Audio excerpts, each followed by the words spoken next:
अभी हाल ही में नेटफ्लिक्स पर एक फिल्म रिलीज हुई। नाम है लीव द वर्ल्ड बिहाइंड। आजकल अच्छी फिल्में बहुत कम बन रही है और ये उन अच्छी फिल्मों में से एक है। कहानी कुछ इस तरह है कि एक परिवार न्यूयॉर्क के लॉन्ग आइलैंड पर छुट्टियां बिताने चला जाता है और अगले ही दिन सब कुछ बदल गया। सिर्फ उनके लिए नहीं बल्कि करोड़ों लोगों के लिए।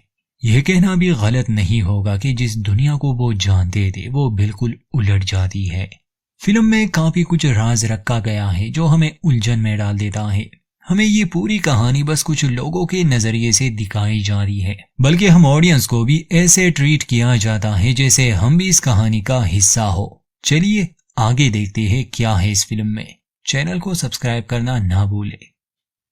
शुरुआत होती है तो सबसे पहले हमें पृथ्वी दिखाई जाती है, फिर अमेरिका जहां सूरज उग रहा था। एक आम दिन से ही सब शुरू हुआ। अब हम कहानी के अंत तक एक परिवार के साथ जुड़े रहेंगे, क्ले सैनफोर्ड का परिवार, जिसमें वो, उसकी पत्नी अमेंडा और 2 बच्चे रोज और आर्ची है। इन लोगों के बारे में जानना जरूरी है।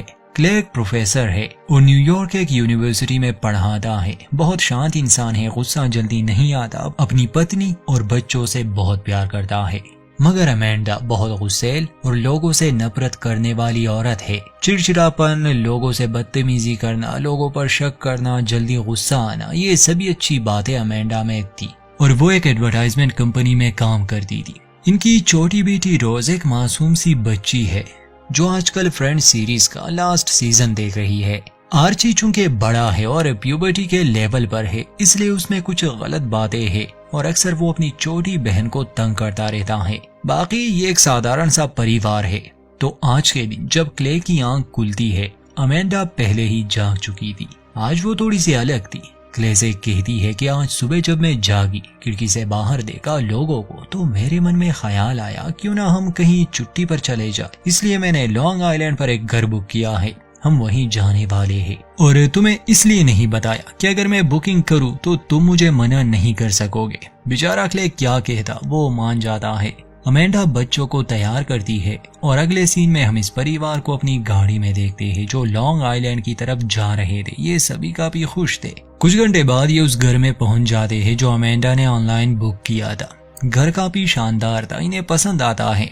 वहाँ एक पूल भी था, इसलिए बच्चे तो सीधा पूल में ही चले जाते हैं। क्ले गाड़ी से सामान ले आता है और अमेंडा कहती है कि मुझे मार्केट जाना है ताकि खाने पीने का सामान ले आऊं। अमेंडा खुशी खुशी मार्केट जाती है, अपनी जरूरत का सारा सामान ले आती है। पार्किंग लॉट में जब वो अपनी गाड़ी में सामान रख रही थी तो वो एक आदमी को देखती है जिसने बहुत सारा पानी और खाने का सामान खरीदा था। ये बहुत ज्यादा था किसी एक परिवार के लिए, मानो जैसे दुनिया का अंत होने वाला हो और वो इसके लिए खुद को तैयार कर रहा है। खैर अमेंडा को भी थोड़ा अजीब लगता है और हमें भी, मगर वो उससे बात नहीं करती और वापस घर आती है। क्ले स्मोकिंग करता था, मगर अमेंडा जैसी पत्नी के डर से बेचारे ने स्मोकिंग ही छोड़ दी थी। अब ये छुट्टियां थी तो अमेंडा खुद ही उसे सिगरेट का एक पैकेट देती है कि तुम यहाँ स्मोक कर सकते हो मगर बच्चों के सामने नहीं। दोनों एक दूसरे के साथ अच्छा समय बिताते हैं और फिर तैयारी करने के बाद ये लोग बीच पर चले गए। ये वहाँ शांति के साथ अपना समय बिताते हैं, मगर जब बीच पर ये आए, इन्होंने समुद्र में एक जहाज देखा। इन्हें लगा ये अपना रास्ता बदल लेगा। क्ले का कहना था कि मैंने सुना है यहाँ काफी बंदरगाह है। 1-2 घंटे बाद भी वो शिप वहाँ थी, बल्कि अब वो नजदीक आ चुकी थी। छोटी रोज तो बस उसे देखे जा रही थी, उसे कुछ ठीक नहीं लग रहा था। और फिर कुछ देर बाद वो कार्गो शिप इतनी नजदीक आ जाती है कि अमेंडा क्ले को जगाती है, कहती है कि कुछ गड़बड़ है। वो शिप रुकने का नाम ही नहीं ले रही थी। क्ले सबको वहां से भागने के लिए कहता है। बीच पर हंगामा मच गया। वो जहाज बीच पर ही रुक जाता है, मानो जैसे कोई उसे कंट्रोल कर ही नहीं रहा। इस अजीब से हादसे के बाद बीच को खाली कर दिया गया। क्ले वहां के एक गार्ड से इस बारे में पूछता है तो जवाब में वो कहता है कि शायद नेविगेशन सिस्टम में कोई खराबी आई होगी। ऐसे और भी जहाजों के साथ हुआ है। ये लोग सीधा घर आते हैं। आते ही इन्हें पता चला कि इंटरनेट भी काम नहीं कर रहा। क्ले ने टीवी भी चेक किया, उस पर भी कोई चैनल नहीं आ रहा था। ये ऑनलाइन अपने लिए खाना नहीं मंगवा सकते थे, इसलिए शाम को बर्गर पर ही गुजारा कर लेते हैं। रात को जब बच्चे सो गए, अमेंडा और क्ले नीचे ड्रिंक कर रहे थे। दरवाजे पर दस्तक होती है। एक लम्हे के लिए ये लोग डर जाते हैं। दरवाजा खोलने पर इनके सामने स्कॉट नाम का एक आदमी और उसकी बेटी रूथ खड़े थे। इन्हें हैरानी हुई क्योंकि किसी अजनबी का यहाँ आना बड़ा अजीब था। स्कॉट बताता है कि असल में ये घर हमारा है, आपने मुझे ही मेल किया था। वो अमेंडा का नाम जानता था मगर दोनों की बात नहीं हुई थी, इसलिए अमेंडा को शक था। स्कॉट कहता है कि क्या हम अंदर आ सकते हैं। क्ले उसे अंदर आने देता है। स्कॉट बताता है कि हम शहर में रहते हैं मगर वहाँ ब्लैकआउट हो चुका है, पावर जा चुकी है। मैं ऊंची बिल्डिंग में रहता हूँ, मैंने घुटने का ऑपरेशन किया है, सीढ़ियाँ नहीं चढ़ सकता, इसलिए हम यहाँ आए। मुझे पता है आप लोग छुट्टियाँ बिताने आए हैं, आपने पैसे दिए हैं, हम आपको जाने के लिए नहीं कह रहे, हम भी यहाँ रहना चाहते हैं और आप फिक्र ना करें, हम बिल्कुल भी आपको परेशान नहीं करेंगे। हम बेसमेंट में सो लेंगे और मैं आपको पैसे भी दे दूंगा। वो $1000 क्ले को वापस करता है। खैर क्ले को तो उन पर कोई शक नहीं था मगर अमेंडा इतनी आसानी से मानने वाली नहीं थी। क्ले तैयार था कि अगर ये इनका घर है तो जरूर ये लोग यहाँ रह सकते हैं, मगर अमेंडा कहती है कि नहीं, मुझे अजनबियों के साथ रहने में दिक्कत है, हम आपको यहाँ रहने की इजाजत नहीं दे सकते। इस बार स्कॉट की बेटी रूथ थोड़ी भड़क जाती है, कहती है कि ये हमारा ही घर है। अमेंडा और क्ले अकेले में बात करते हैं। अमेंडा को शक था, अजीब अजीब से ख्याल उसके मन में आ रहे थे, मगर क्ले बताता है कि ये लोग मुसीबत में हैं, मुझे नहीं लगता वो हमें नुकसान पहुंचाने आए हैं। स्कॉट ने इनके सामने एक कैबिनेट को भी खोला था तो क्ले कहता है कि अगर ये इनका घर नहीं होता तो भला वो इसे खोल सकता था क्या, उसके पास चाबी थी। अमेंडा गुस्सा करती है कि घर में उनकी एक भी तस्वीर नहीं, वो झूठ बोल रहे हैं, घर उनका नहीं, वो गलत इरादे से यहाँ आए होंगे। क्ले समझाता है कि मैं उनसे बात करता हूँ, अगर मुझे थोड़ा सा भी शक हुआ तो मैं उन्हें जाने के लिए कह दूंगा। एक बार फिर से ये दोनों उनसे बात करते हैं। स्कॉट बहुत अच्छे से पेश आता है।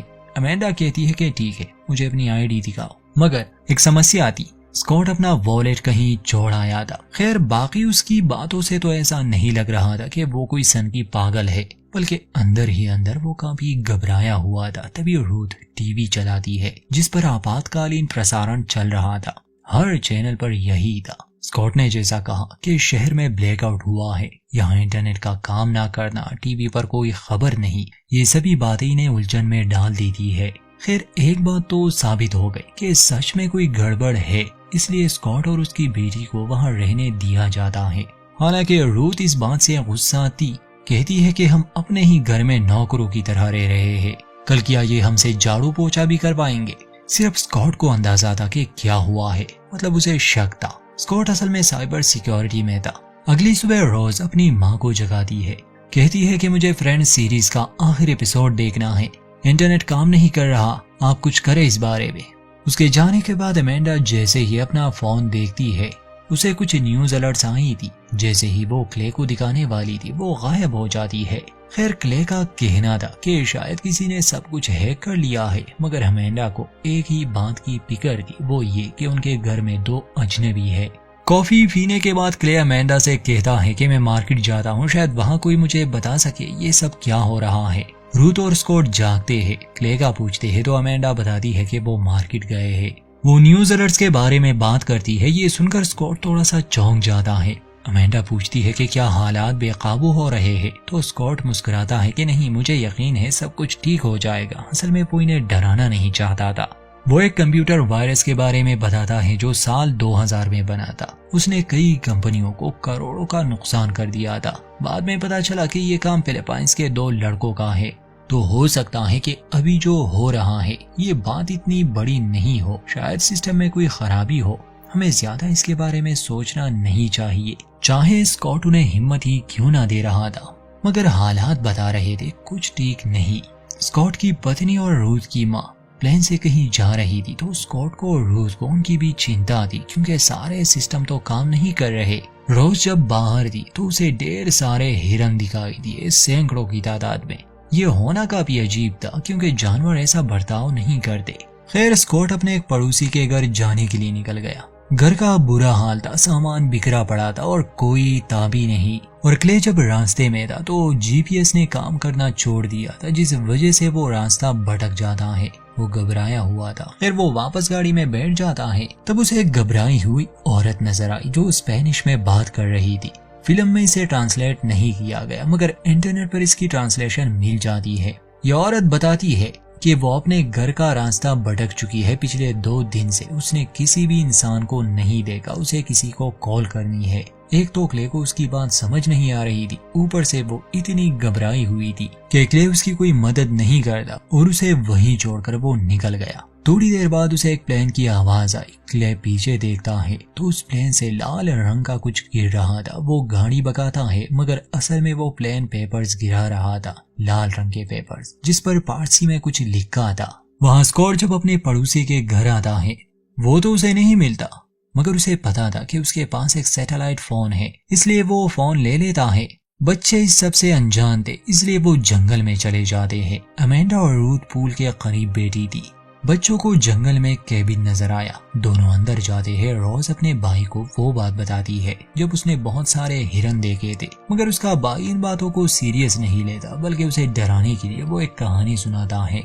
जब ये दोनों वापस आ रहे थे तो आर्ची को एक कीड़ा काट लेता है। स्कॉट उस सैटेलाइट फोन को ट्राई करता है मगर वो काम ही नहीं कर रहा था। और कुछ देर पहले हमें अंतरिक्ष में दिखाया गया कि अमेरिका का सैटेलाइट अपनी दिशा बदल लेता है। शायद यही वजह है कि अब स्कॉट के हाथ में जो फोन था वो काम नहीं कर रहा। वो बीच पर चला गया जहां समुद्र के किनारे एक प्लेन क्रैश हो चुका था और हर तरफ लाशें थी। दिल दहला देने वाला एक मंजर था। अजीब था कि वहाँ कोई जिंदा नहीं था, कम से कम जख्मी तो होने चाहिए थे।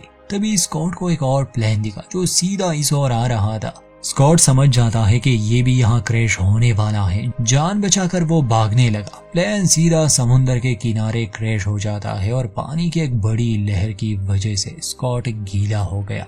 ये सब अपनी आंखों से देखने के बाद उसे समझ आ गई कि सच में हालात काबू से बाहर है। वो घर आता है मगर अपनी बेटी को सच नहीं बताता कि उसने एक प्लेन को क्रैश होते हुए देखा। गीला होने का कारण वो पूल में गिरना बताता है। वो रूथ को सूखे कपड़े लाने भेजता है और अमेंडा को कहता है कि सैटेलाइट फोन काम नहीं कर रहे। सब कुछ बंद हो भी जाए तो भी सैटेलाइट फोन काम करते हैं। अमेंडा को यकीन नहीं आ रहा था, इसलिए स्कॉट बताता है कि मैंने एक प्लेन को अपनी आंखों से गिरते हुए देखा। बच्चे अभी भी बाहर थे। तभी इन्हें एक आवाज सुनाई दी, एक तेज आवाज। इन्हें अपने कानों पर हाथ रखना पड़ा। अमेंडा को बच्चों की फिक्र थी, इसलिए वो जंगल की तरफ चली जाती है। खैर बच्चे उसे मिल गए, वो उन्हें एक घर ले आती है। सब ठीक थे मगर क्ले अभी तक घर नहीं आया था। आर्ची का कहना था कि पता नहीं वो आवाज किस चीज की थी, पर मैंने कान सही से बंद नहीं किए थे और अब मुझे काफी अजीब लग रहा है। अमेंडा बच्चों को कमरे में भेज देती है और स्कॉट से पूछती है कि बता वो क्या था, तुम्हें इस सब की जानकारी है? स्कॉट बताता है कि ये किसी प्लेन की आवाज नहीं हो सकती, ना ही ये कोई बम था। ये किसी तरह का सोनिक हथियार हो सकता है। अब ये कुछ कह नहीं सकता। अमेंडा उस पर भड़क जाती है कि कुछ देर पहले तो तुम बड़े बड़े अंदाजे लगाकर मुझे डरा रहे थे। उसे एक ले की फिक्र थी। कहती है कि कुछ भी ठीक नहीं, शायद हमें बाथटब में पानी भरना चाहिए। पता नहीं ये सब कब तक बंद रहेगा। ये बात स्कॉट अपनी बेटी से छुपाना चाहता था मगर अब वो जान गई। इस बात से वो काफी दुखी हो गई। तब अमेंडा बताती है कि 2 दिन पहले मैंने एक आदमी को मार्केट में देखा था। वो जानता था कि ये सब होने वाला है। उसने ढेर सारा पानी और खाने का सामान लिया था। स्कॉट बताता है कि वो डेनी है, वही कॉन्ट्रैक्टर जिसने मेरे इस घर को डिजाइन किया है। वो हमेशा इन हालातों के लिए तैयार रहता है और शायद उसे इस सब का अंदाजा हो चुका था। इतने में क्ले भी लौट आया जो काफी डरा हुआ था। वो बताता है कि मैंने रास्ते में एक प्लेन को देखा जो ये पेपर्स फेंक रहा था। आर्ची ने चूंकि किसी वीडियो गेम में एक वर्ड को देखा था तो वो कहता है कि इस पेपर पर लिखा है अमेरिका की मौत। बाकी क्या लिखा है ये नहीं समझ आया मगर इसमें कोई शक नहीं कि अमेरिका पर हमला हो चुका है।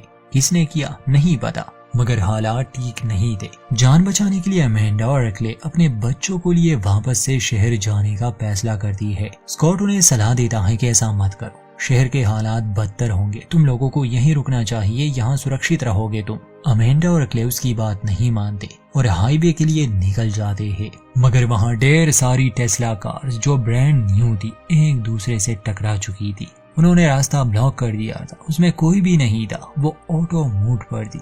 उन गाड़ियों की वजह से पूरा रास्ता बंद था और तब अमेंडा को रियलाइज होता है कि सिस्टम में गड़बड़ी की वजह से ये यहाँ आकर रुकती है। वो जल्दी से गाड़ी में बैठ गई क्योंकि और भी कार्स इस तरफ आ रही थी। ये लोग खुद को बचाने में सफल रहे। अब कोई और चारा नहीं था, इसलिए ये वापस स्कॉट के घर में आते हैं। सभी लोग काफी परेशान थे। अमेंडा के कहने पर क्ले बाथटब में पानी भरने लगा। रूथ उसके पास आती है और पूछती है कि क्या आप मेरे साथ स्मोक करेंगे। दोनों ही टेंशन में थे, इसलिए वो उसके साथ स्मोक करने लगा।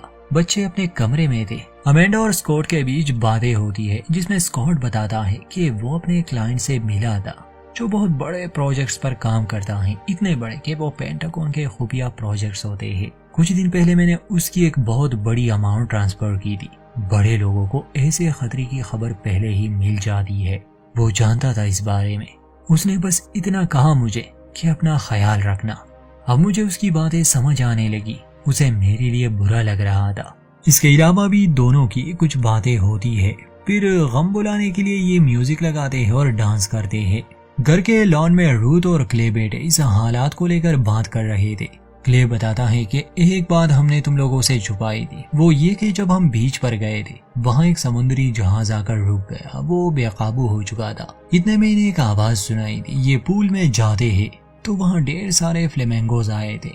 एक और अजीब सी घटना, वहाँ घर में अमेंडा स्कॉट को गले से लगाती है और हौसला देती है कि तुम जल्द ही अपनी पत्नी से मिलोगे। और थोड़ी ही देर में फिर से वो आवाज, जिससे ये सभी सर पकड़कर बैठ जाते हैं।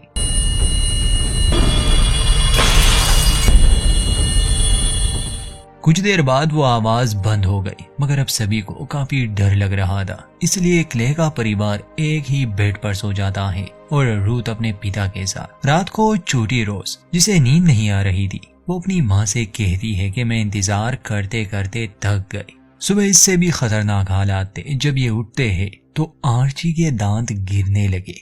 अमेंडा और क्ले बहुत घबरा जाते हैं। वो समझ ही नहीं पा रहे थे कि हो क्या रहा है और वो क्या करे, क्योंकि मदद के लिए तो वो कॉल भी नहीं कर सकते थे। रोज भी कहीं चली गई थी, इन्हें मिल नहीं रही थी। स्कॉट बताता है कि वो आदमी डैनी, जिसे तुमने पार्किंग लॉट में देखा था, वो यहाँ पास में ही रहता है। मुझे यकीन है उसके पास काफी सामान है और हो सकता है कि उसके पास आर्ची के लिए कोई मेडिसिन भी मिल जाए। रूथ अपने पिता से नाराज थी कि वो उसे छोड़कर दूसरे लोगों की मदद कर रहा है, मगर स्कॉट वादा करता है कि वो 1 घंटे में लौट आएगा। आर्ची को लिए स्कॉट और क्ले डैनी के घर जाते हैं। ये दरवाजे पर दस्तक देते हैं। डैनी के हाथ में गन थी। वो इन दोनों से कहता है कि वहाँ दूर अपनी गाड़ी के साथ खड़े रहो, फिर बात करेंगे। स्कॉट हैरान था क्योंकि डैनी उसका दोस्त हुआ करता था और अब वो पूरी तरह से बदल चुका था, मानो जैसे जिंदा रहने की एक जंग शुरू हो चुकी हो। स्कॉट उनसे मदद मांगता है।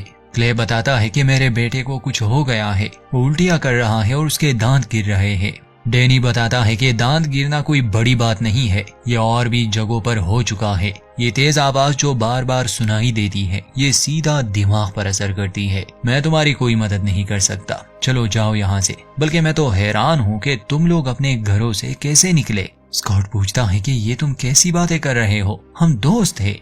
डैनी कहता है कि वो सब पुरानी बातें हैं, अब हालात बदल चुके हैं स्कॉट, हम पर हमला हो चुका है, ये एक युद्ध है और मुझे जो सही लगता है मैं वही करूंगा। मुझे अपने परिवार को सुरक्षित रखना है और तुम्हें भी। क्ले कहता है कि भला हम कहाँ जाए, कौन हमारी मदद करे। स्कॉट और डैनी में बहस छिड़ जाती है। दोनों एक दूसरे पर बंदूक तान देते हैं, मगर क्ले उनके बीच आता है, दोनों को समझाता है। डैनी से विनती करता है कि प्लीज हमारी मदद करो, मेरी जगह आप होते तो क्या करते, मैं पैसे देने को भी तैयार हूँ। तो डैनी कहता है कि जब सरकार ही नहीं रहेगी तो पैसों का क्या फायदा। खैर अंत में वो मदद तो करता है। जाने से पहले वो बताता है कि ये काम कोरियंस का है या फिर चाइनीज का। अमेरिका ने इतने सालों में काफी दुश्मन बना लिए और वो सब एक हो गए। क्ले उसे वो पेपर दिखाता है। उनका मानना था कि ये ईरान का काम हो सकता है। जो भी हो, किसी के पास भी सही जानकारी नहीं थी। डैनी बताता है कि फोन्स बंद होने से पहले मेरे दोस्त ने सैन डिएगो में हुए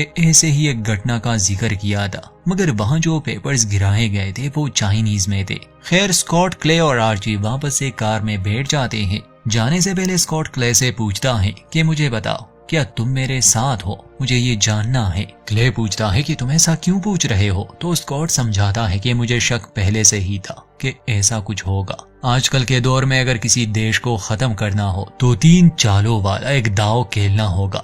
पहली चाल, किसी भी देश की सरकार को अगर तोड़ना हो तो उन्हें आइसोलेट कर दो, उनके कम्युनिकेशन और ट्रांसपोर्ट को पूरी तरह बंद कर दो, अपने निशाने को लाचार बना के दुनिया से तोड़ दो। और जो हुआ हमने देखा, फिर दूसरी चाल में गुप्त हथियार का इस्तेमाल होगा और गलत जानकारी से उन्हें इतना डराओ कि वो एक दूसरे पर ही शक करने लगे। हर कोई अलग अलग कहानियां बनाने लगेगा, डर का एक माहौल बन जाएगा, यानी उनका निशाना और भी कमजोर हो जाएगा दिमागी तौर पर। वो अपनी रक्षा नहीं कर सकेंगे। जहां पर दुश्मन या हमले की वजह नहीं दिखेगी वहां लोग एक दूसरे के ही दुश्मन बन जाएंगे। अगर ये दो चालें कामयाब हुई तो तीसरी चाल खुद ही एग्जीक्यूट हो जाएगी। क्ले पूछता है कि तीसरी चाल क्या है, तो स्कॉट जवाब देता है कि गृह युद्ध और दुश्मन के लिए युद्ध का अंत, क्योंकि तब सरकारें टूट चुकी होगी, कोई कानून नहीं रहेगा। और ऐसा ही हो रहा था। वहां दूसरी तरफ हम रूथ और अमेंडा को जंगल में देखते हैं जो रॉस को ढूंढने निकले थे। वो भी उस केबिन में पहुंच जाते हैं जहां अमेंडा और रूथ के बीच थोड़ी बहस हो गई। फिर उन्हें बाहर से आवाज सुनाई दी। रूथ बाहर आती है तो वहां ढेर सारे हिरन थे जो उसके सामने खड़े थे। अमेंडा चीखते चिल्लाते हुए उनके सामने आती है जिससे वो हिरन भाग जाते हैं। फिर अमेंडा का ध्यान शहर पर जाता है जहां बम धमाके हो रहे थे। पूरी तरह से जंग का एक माहौल बना हुआ था। लोगों के चिल्लाने की आवाजें आ रही थी, यानी कि ये लोग एक सुरक्षित जगह पर थे अभी के लिए। शहर में लोगों ने एक दूसरे को ही मारना, लूटना और बलात्कार शुरू कर दिया होगा, क्योंकि जब कानून टूट जाता है तो यही सब होता है। फिल्म के अंत में हमें रोज दिखाई जाती है। उसने पहले घर देखा था, वो वहां आई थी। स्कॉट ने इसका जिक्र भी किया था कि मेरे पड़ोसियों के पास शायद बंकर हो। रोज को वो बंकर मिल चुका था। वो अंदर जाती है जहां उसे ढेर सारा खाना, पावर सोर्स, एक डीवीडी प्लेयर, बहुत सारी फिल्में, सीरीज मिल गई, जिसमें फ्रेंड्स सीरीज भी थी। रोज ने आखिरी एपिसोड नहीं देखा था, इसलिए वो आखिरी एपिसोड देखने बैठ जाती है और यहीं पर फिल्म का अंत। बस इतना ही दोस्तों। इसमें पूरी जानकारी नहीं, मगर हो सकता है डैनी और स्कॉट की बात सही हो। बहुत से देशों ने मिलकर अमेरिका पर हमला किया होगा। शायद वो उन्हें पूरी तरह से मिटाना चाहते हैं। बाकी हिरन का दिखना, जानवरों का अजीब बर्ताव, ये शायद किसी गुप्त हथियार की वजह से हुआ होगा जिससे नेविगेशन सिस्टम खराब हो गया। और चूंकि जानवर भी अर्थ के मैग्नेटिक फील्ड को इस्तेमाल करके माइग्रेशन करते रहते हैं, तो शायद वो बिगड़ गया। बाकी सब आपने कहानी में जान लिया। युद्ध काफी डरावनी चीज है, चाहे वो जहां भी हो। उम्मीद करते हैं हमारी एक्सप्लेनेशन आपको पसंद आई होगी। वीडियो अच्छी लगे तो लाइक करें, चैनल को सब्सक्राइब करना ना भूले।